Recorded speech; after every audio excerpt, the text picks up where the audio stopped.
Introductions. We are joined today by Rick Todd, President and CEO of the South Carolina Trucking Association, Fran Watson with NFI Trucking, John Cameron, Executive Director of Charleston Branch Pilots, and Jamie Taylor, Director of Sales and Marketing for Premier Logistics Solutions. So we will start this with kicking off towards Rick Todd with the South Carolina Trucking Association, and he has some slides that he's going to be going through along with our questions.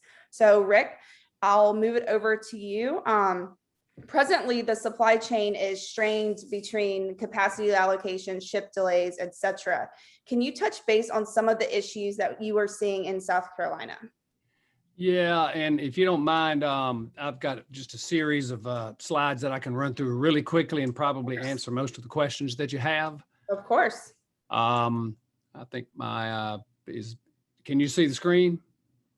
Yes. Okay, yeah, the Trucking Association's been around since 1932. We're an alliance of businesses that use trucks. We're a trade association, and people talk about the trucking industry. Well, it's really not one industry. It's an eclectic mix of industry representing every sector of the economy that has or operates trucks and truck drivers.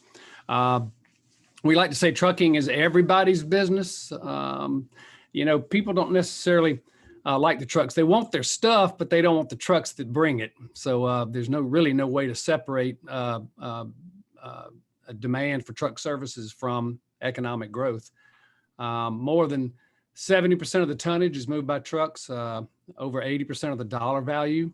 And people don't realize it, but about 65% of all the medium and heavy duty trucks you see out on the road are really operated by Main Street type businesses, not for-hire trucking companies. We call those private fleets. These medium and heavy-duty trucks make up less than 5% of all the vehicles on the road, but pay close to 40% of all the highway use taxes.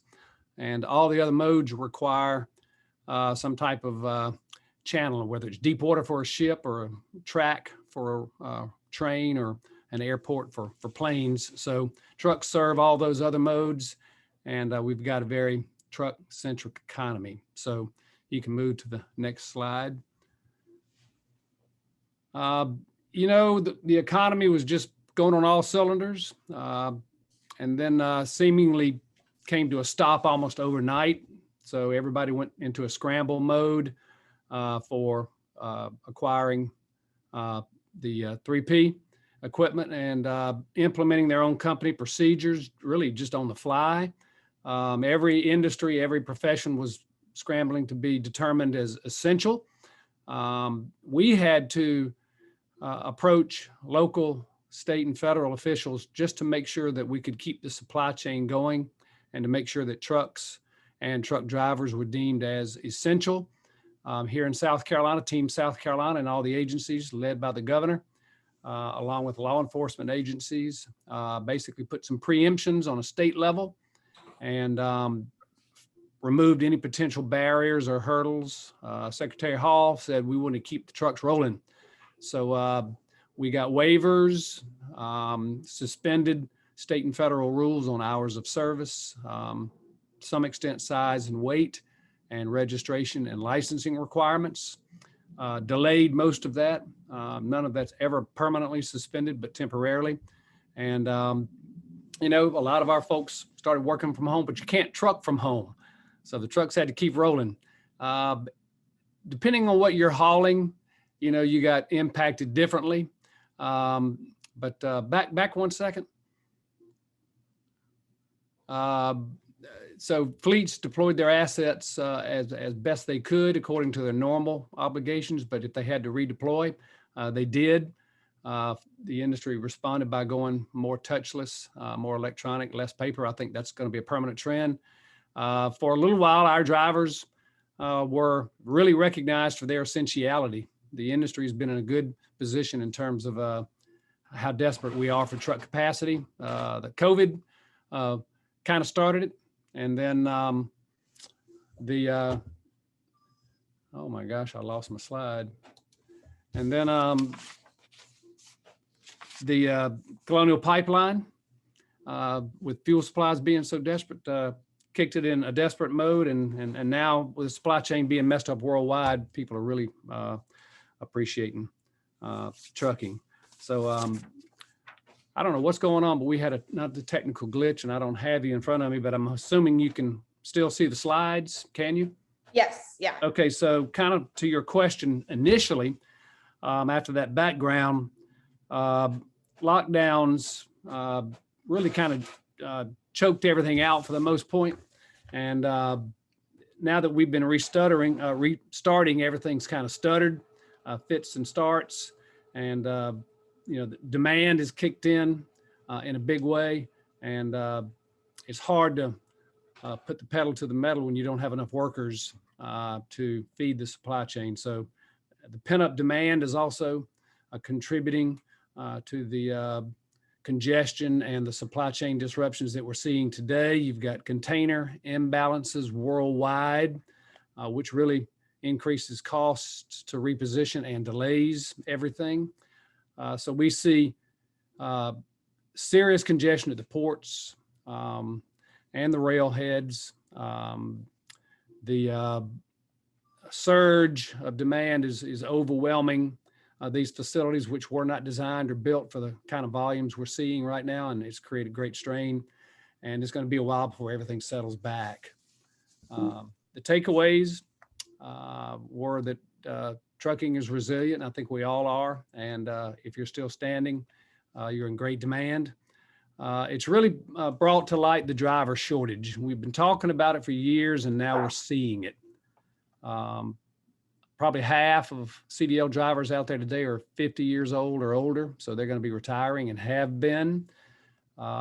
We have a shortage, we believe, currently, particularly in long haul, of 70,000 nationwide. We can talk about why in a minute if we have time.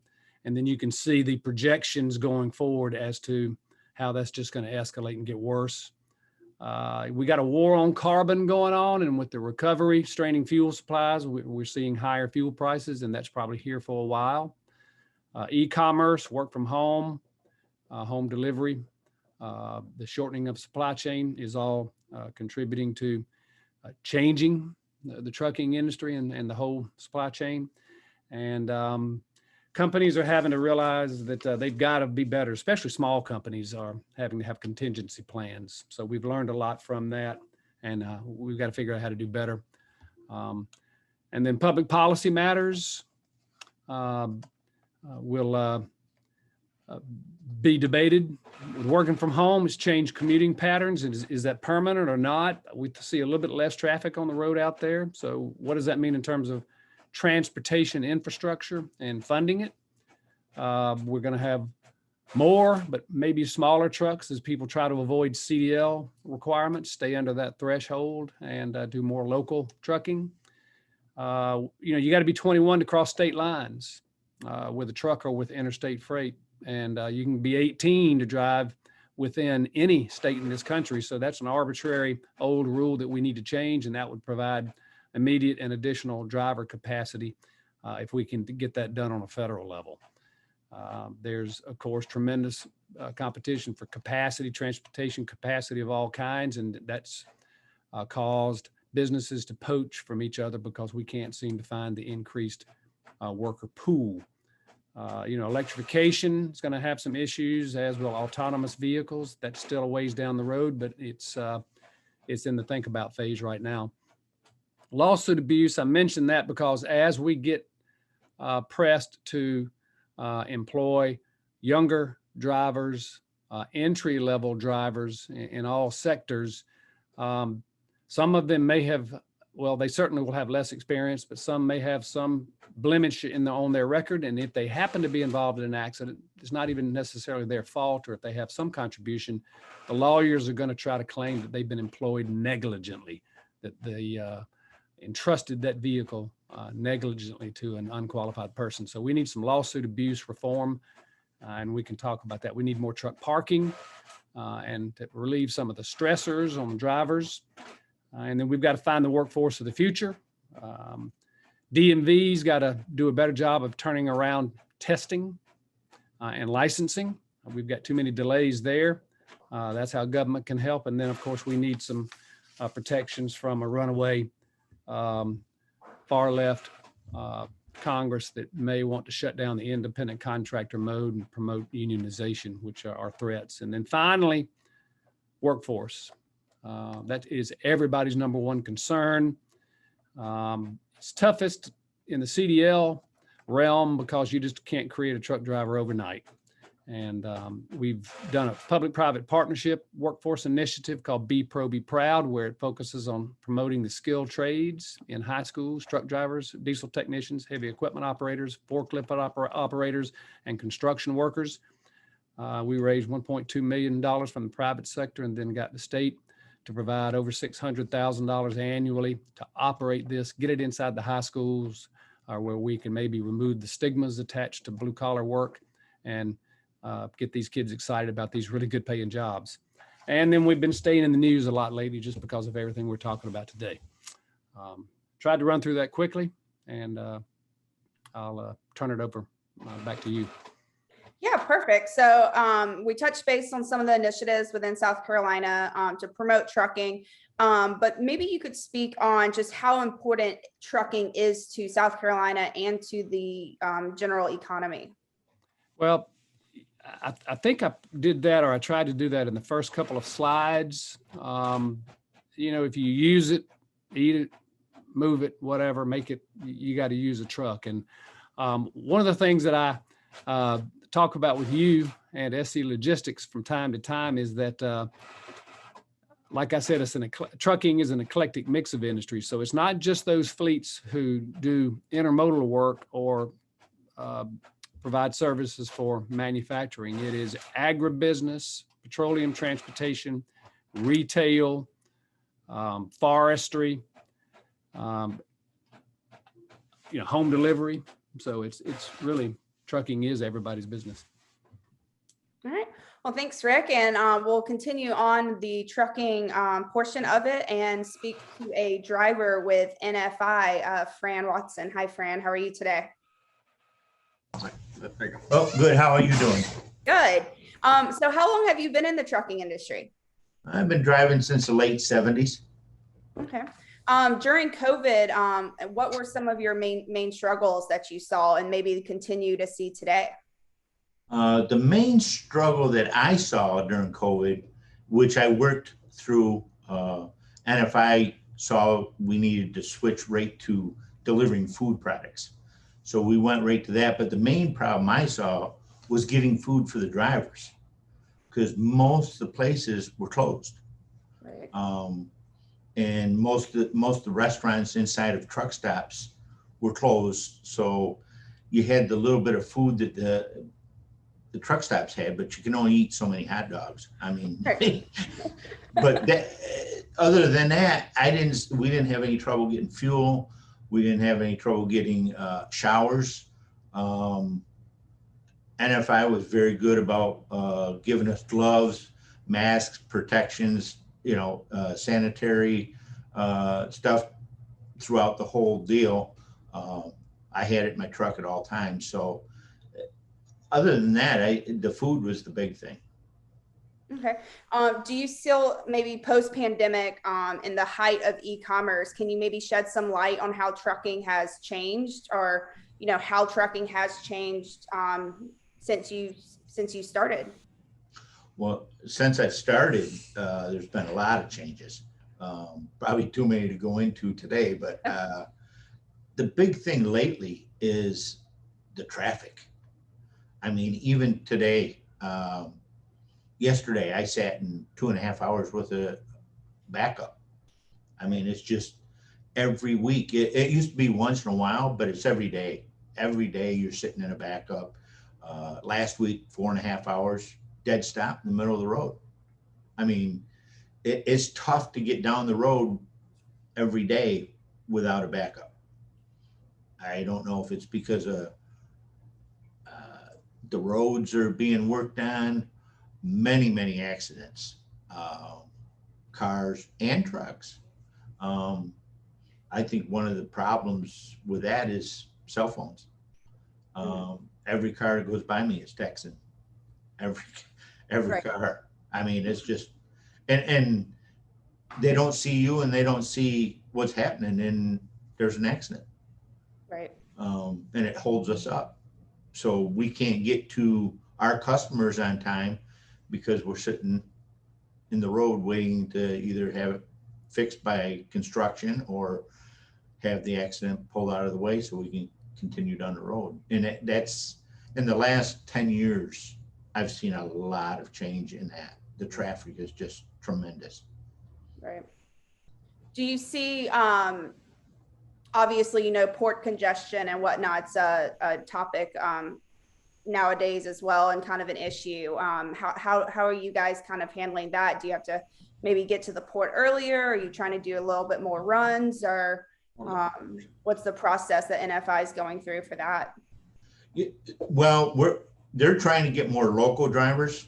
I do live in the city of Charleston, 8 miles from the port, and you do not want to go there at 5 o'clock in the afternoon because it's just a madhouse, or first thing in the morning.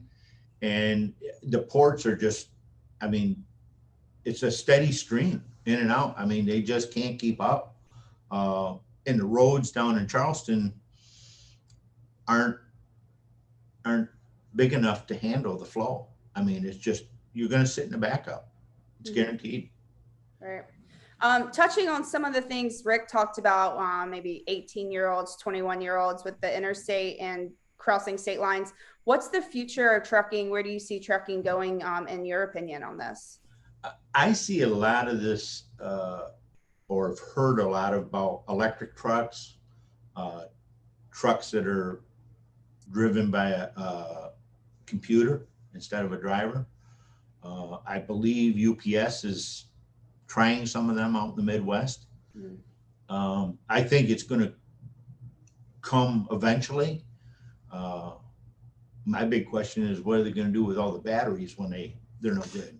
Because we got to get rid of the batteries somewhere. But that's where I see it's going, and we just got to make it more interesting for the younger people. I'm hoping for 6 more years of myself, but we need trucks. I mean, the younger people are going to have to, we got to do something to make it interesting for them to get into a truck and drive. Right. We do have a question on the chat. How are shippers or customers becoming, or are they becoming more driver friendly for you in light of the pandemic and the work that you guys did?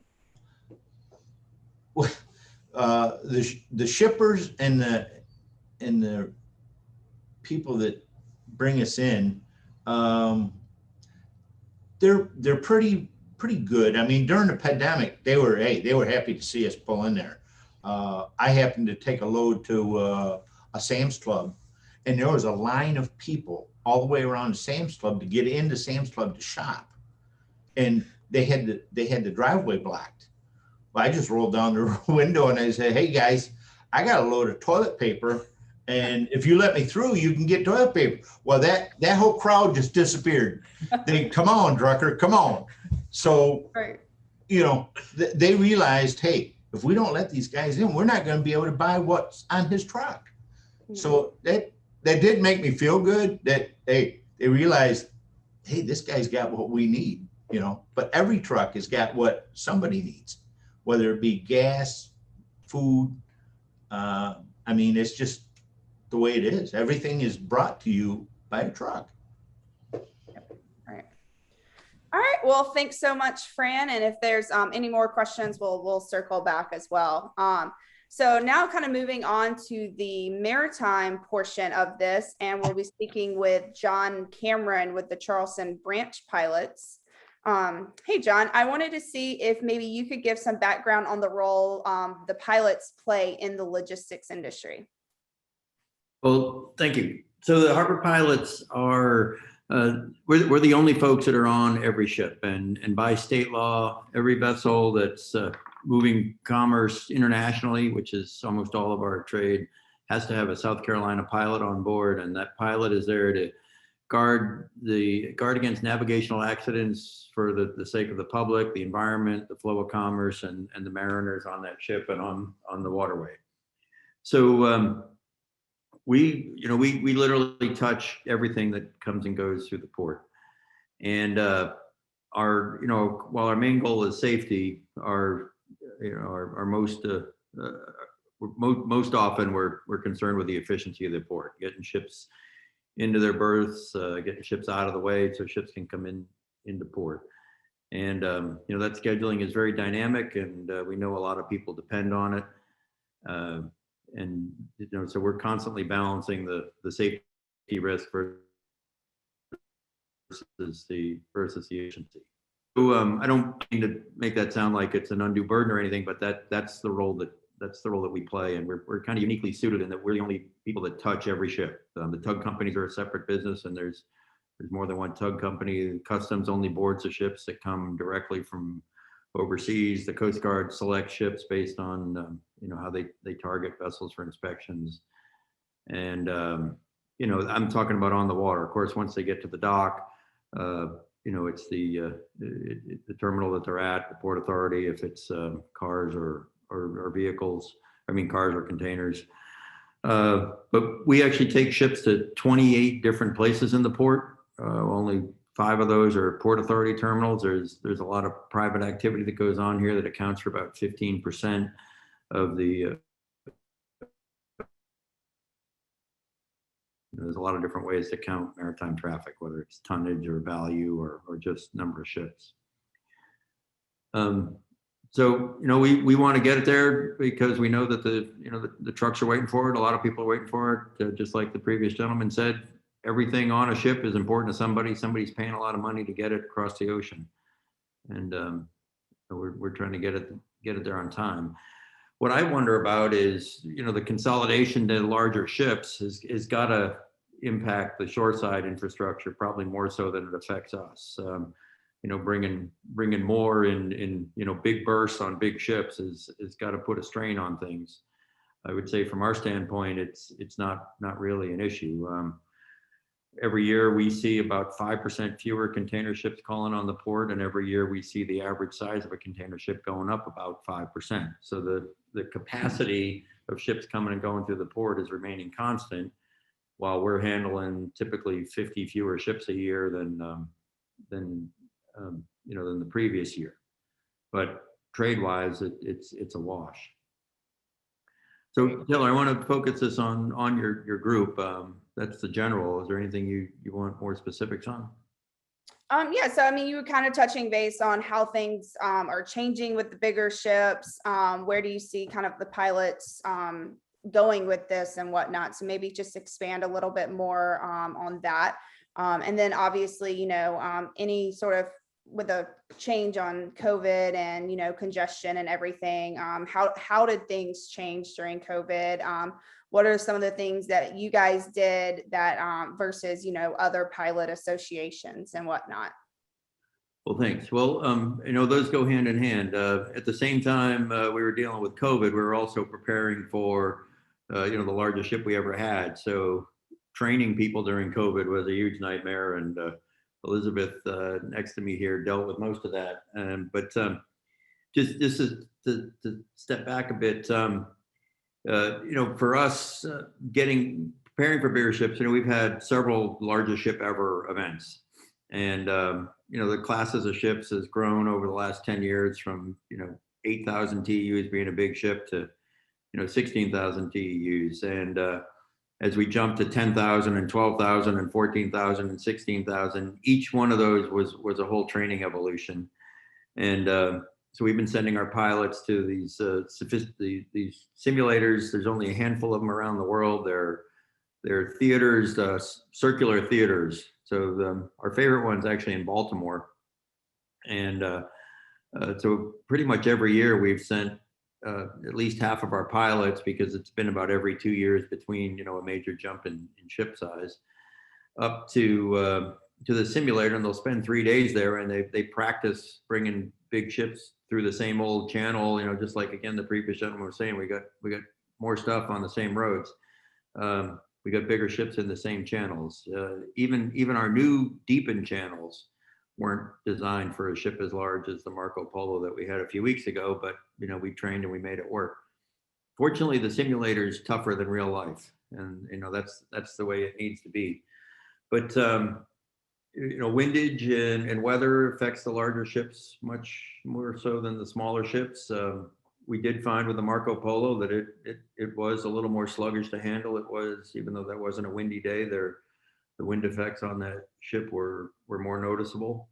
That doesn't mean that we can't do it, but it does mean that we continue to need to train. We need the tug companies to get to have good equipment.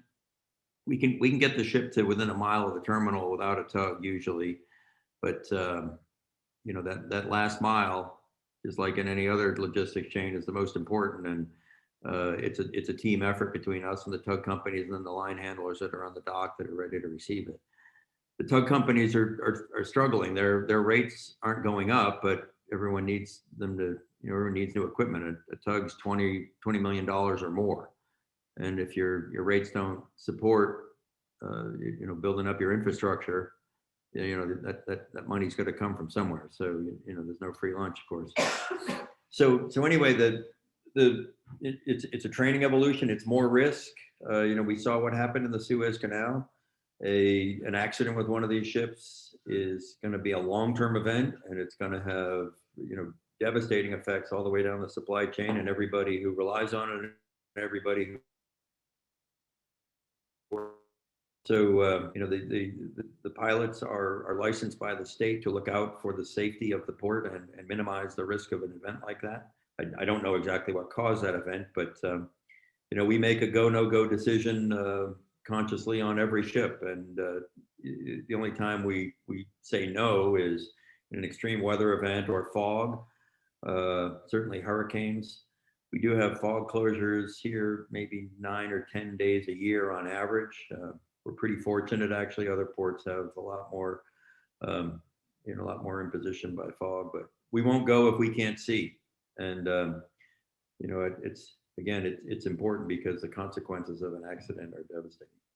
So how COVID affected us? We just had to lock down.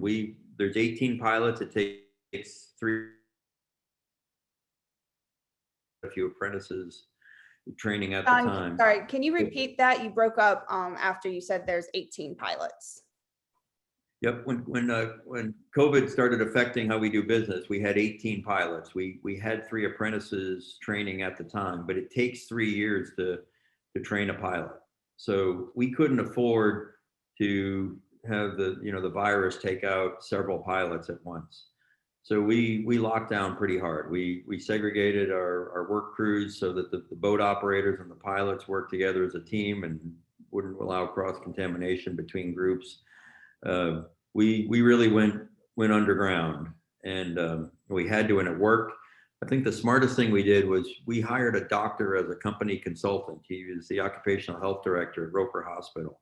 And every time we had a threat of an exposure or somebody in somebody's family tested positive or whatever, we had the doctor interview everybody involved, and we had a doctor decide for us exactly what the protocol would be for each event.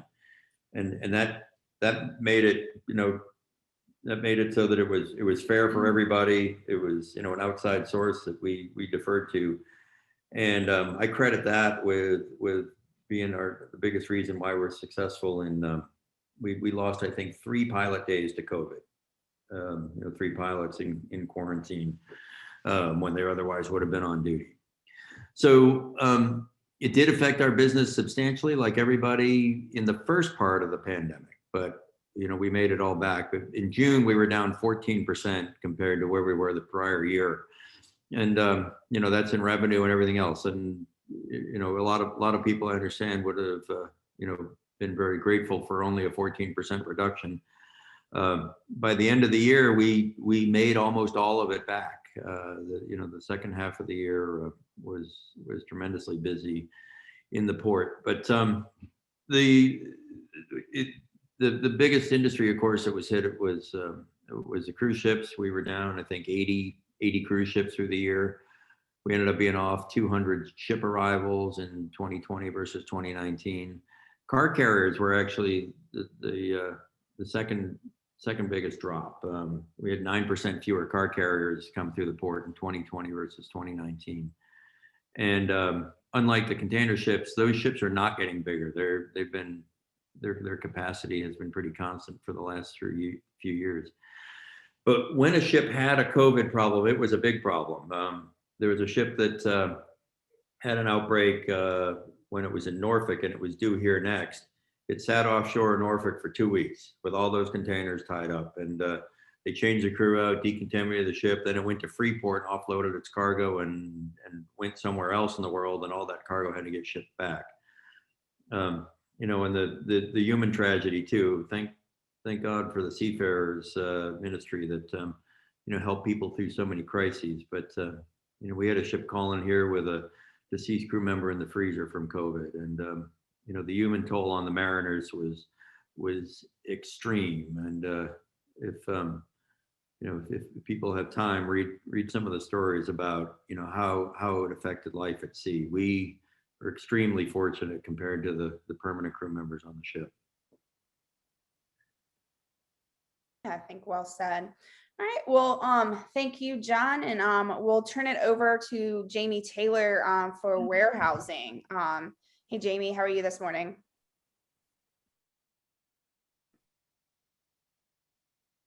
I think you may still be muted, Jamie.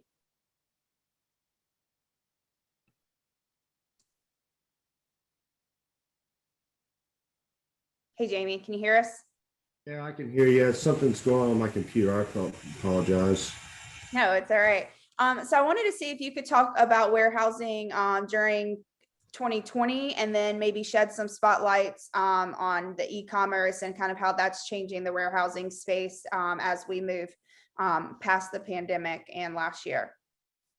Yeah, absolutely. So what we've seen really is a lot of 4PL deals. So we are a warehouse and transportation company in Charleston. So we've got 3 facilities, a little over 700,000 square feet of warehouse space. And so what we've really seen is a lot of partnerships with other 3PLs like NFI, for example, that might not have any warehousing, trucking here in the Charleston area, and they're relying on us to help their shippers and their customers. So we've seen a lot of 4PL projects and business.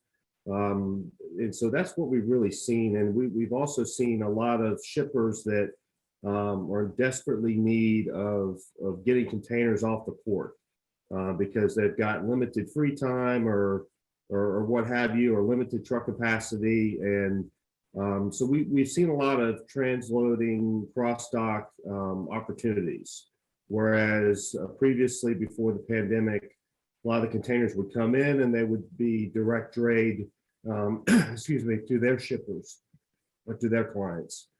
So I think that's probably been the biggest thing, is we've seen an uptick in business in related to a lot of projects where, you know, customers, their warehouses are full or they don't have the capacity to handle cargo. And so they're needing us for, you know, limited or short-term warehouse space.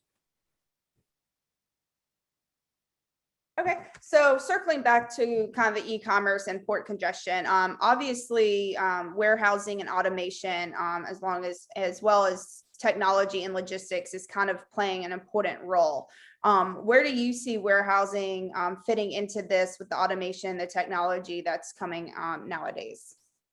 Well, I mean, that's a great question. I mean, what we've seen, we've landed a lot of new business because of our particular technology. We've got RF scanners in our warehouse. We're able to scan anything that's scannable. We're able to scan that and directly into our WMS system. And so we've seen really an uptick in our clients wanting technology as one of their primary factors in deciding on a 3PL partner. They want to be able to look at their inventory. They want to be able to track certain units of measure within their inventory and their product line. Whereas I think previously, shippers were more concerned about, you know, I need a warehouse. I need to put my product in that particular warehouse until the time comes for me to call for it. Whereas now people are more concerned about, you know, how many inbounds am I having per week? You know, how much space am I utilizing in your particular warehouse? So we're seeing more and more shippers are concerned even greater about their inventory control and the technology around that versus just having a warehouse to store the product. Got it. So obviously with you guys not being, you know, a huge national warehouse, do you see you guys in terms of the technology kind of focusing more on what your customer needs and changing with them and meeting their demands? Are you guys trying to get maybe more ahead on the technology aspect of it, so customers look to you guys as a leader in it? Yeah, so every customer we have, and we've got a wide array of clients. I mean, we've got hazmat clients, we've got a food grade facility, we handle automotive, we do sub-assembly. So we've got a wide array of clients, and every client is different, as you guys know. And so whenever we try and land a new client, we try to understand what's important to them. Is inventory control important to you? Is technology important to you? Is space increase and growth adaptability, is that important to you? We have a great team at Premier, and we've got a really robust onboarding process. So every time we get a new client, we go through a thorough process of onboarding that particular client, and not just short term. We're not just concerned about landing the business and making it work from there. We're really trying to understand, where do you see yourself in a year, 2 years, 5 years with us at Premier? Do you foresee us potentially going out and getting another facility? Are you going to potentially grow that much? And so we really need to understand not only short-term goals and attributes of each client, but also long-term as well. All right, thanks, Jamie. So that'll conclude kind of our panel portion. I'd like to turn it over to the audience for any questions or any follow-up with any of our speakers today. A couple of minutes. Hey, yeah, this is Justin Gothi with Allied Logistics. I had a question for Rick. You mentioned the transition to electrification and autonomous vehicles. Just personally, what's your gut feel for that? So in a previous life, I spent 15 years in the automotive industry, rolling out autonomous vehicles inside a warehouse. And I can tell you that they didn't work. We wound up scrapping the project because they couldn't handle the variability that you see in a warehouse, much less a highway. And with the electrification push, it seems that the only people interested in that are automotive executives. They forgot to tell the customers they're supposed to buy them. So, you know, I just wonder how realistic this is, or if it's just all hype. Well, I appreciate you saying that, because a lot of times when people want to talk about this stuff, they're excited, but they don't really understand a lot about it. And I have to come across as the skunk at the picnic. It's kind of like the analogy, green bananas. It's just not quite ripe yet. I heard a Penske specialist at a truck rental and leasing association meeting in San Antonio just a few weeks back. And he said something to the effect of, if you got a 50 Class 8 truck fleet, not even thinking about the local power grid capacity, the drain or strain that would put on the area where your facility is located, not thinking about the engineering and installation of all of the equipment that you're going to need. All that combined, you still have to imagine that the load on the system of a 50 truck fleet to recharge requires about the same amount of electric power as it does to power the Empire State Building for a day. So I think electric is still a long way away. I think the public sector fleets probably will go there first. Some other types of local, smaller vehicle fleets will do that, but I still think we're a good ways away. Yeah, I would agree. Thank you. Thanks, Justin. Any other questions?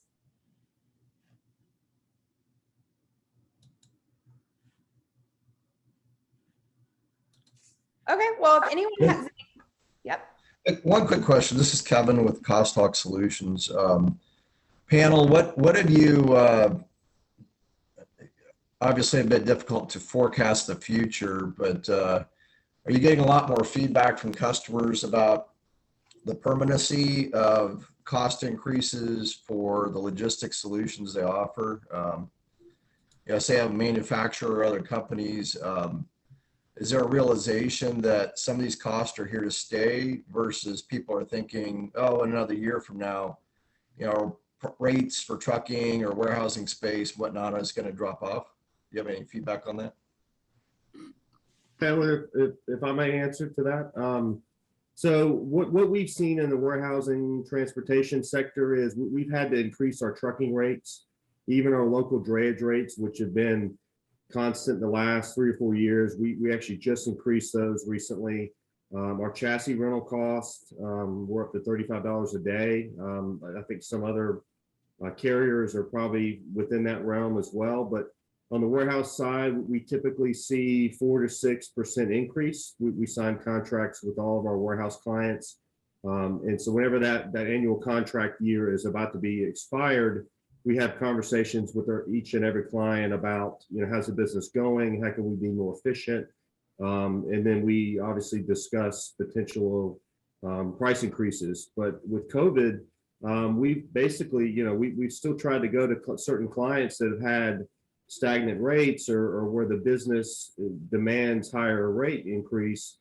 And we just haven't been able to collect on those because with the pandemic, I mean, every company is trying to cover cost, if not make a profit. And so we've really struggled with getting annual increases on a lot of our warehouse clients. Great, thank you. We're just going to speak to one thing really quick on the trucking side in particular is quite a bit of the rate increases, particularly on the over-the-road dry van side, have been driven by driver pay increases, so the truck driver pay increases. I would say those will be very hard to rescind, right? So one could argue that the truck driver pay had lagged behind where it had typically been over the years. If you look at some of those charts, they're pretty interesting. When you mix in the driver shortage, when you mix in the aging population, when you mix in all of those factors, it'll be really hard to take that back. So I would say any of those rate increases that were strictly driven by the just constant flow of driver pay increases that you see across the country with pretty much every carrier. Most have done 2, 3, 4 driver pay increases just in the last 12 months alone. To attract drivers, but 2, to retain them, right? So as we had to put drivers in those situations, whether it be COVID related, whether it be increasing regulations, whether it be whatever it might be, it's been harder and harder to attract and retain. So as an industry, we've of course offered more money, right? So how do you battle that? And that was one of those things. So I would say from that front, those rates will stay. And we'd obviously fight hard to keep those so we can keep the drivers whole. I'll Go ahead, sir. Well, I was going to chime in, like Brad suggested. All of these costs are going up: insurance, cost of equipment, technology, driver pay. I don't see any of that being reeled back. I think things are going to get worse for the next year or so, and then hopefully we settle into some sense of normalcy again. But that's just, I think that's what we worry about too, is inflation, just because everything's going up, and it's going to take a while for the driver shortage to get better because of the demographics and the things we talked about earlier. So I think it's here to stay. I think one other thing of note probably is labor. I see Greg's on the line, so he's he's in the same realm that I'm in.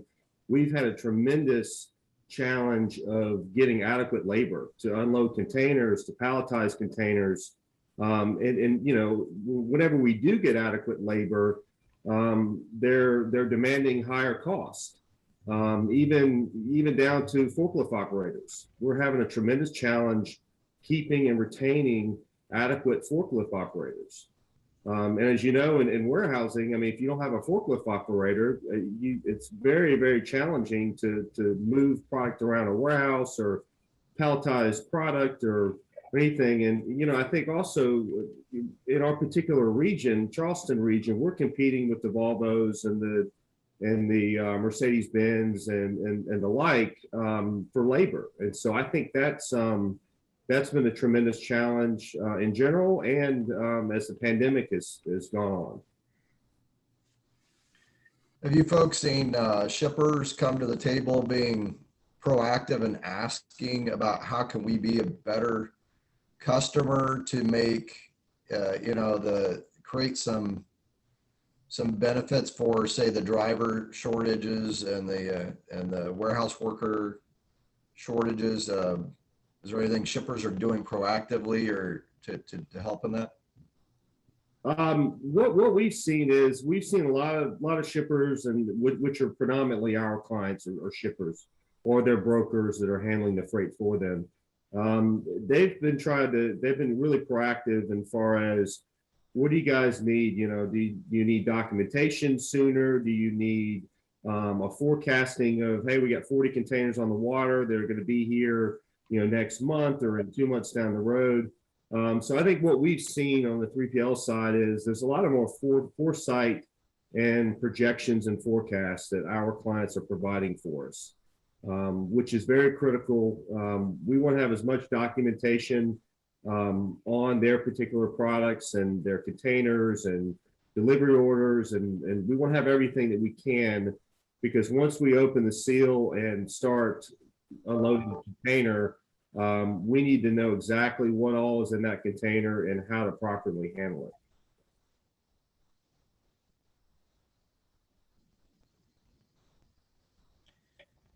it. Good. Could I ask one more question?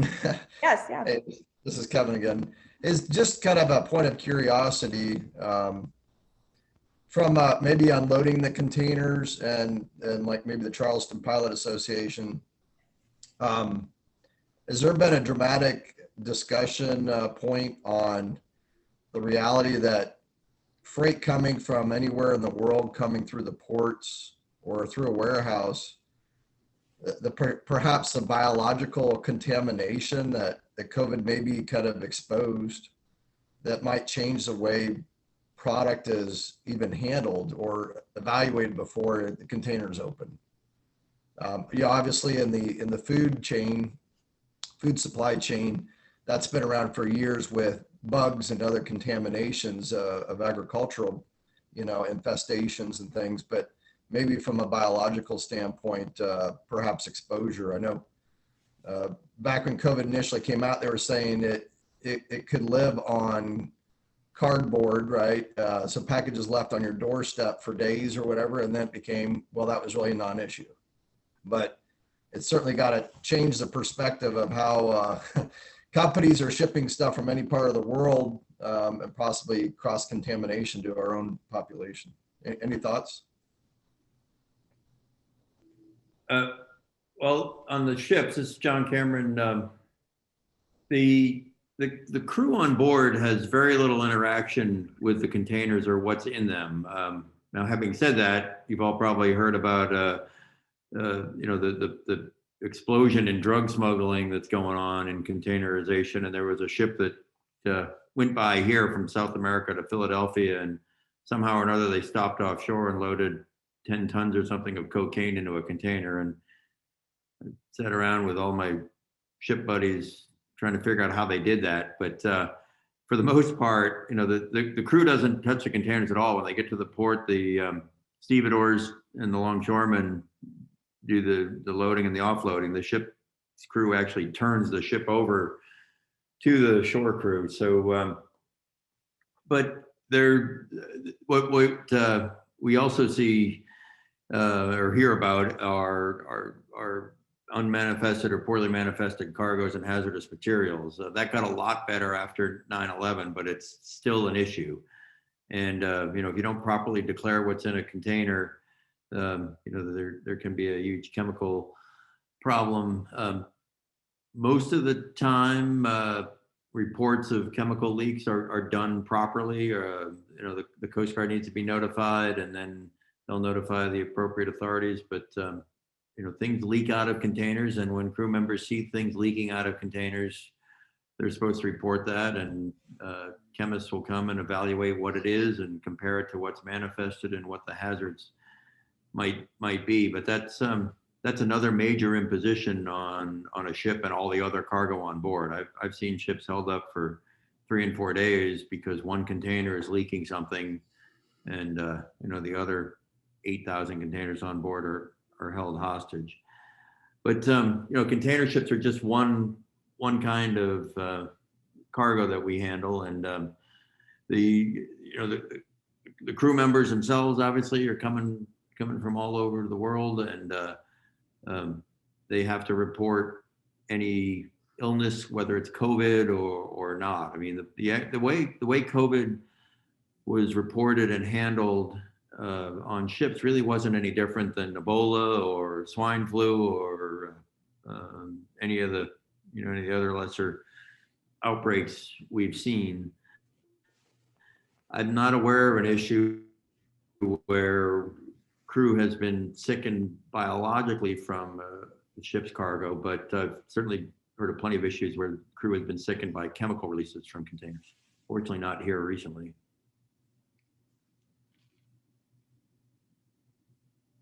Does that answer your question? Yeah, I think so. Thank you. All right. If anyone else has any last minute questions or follow up, we'll get a couple more out of the way. Anything?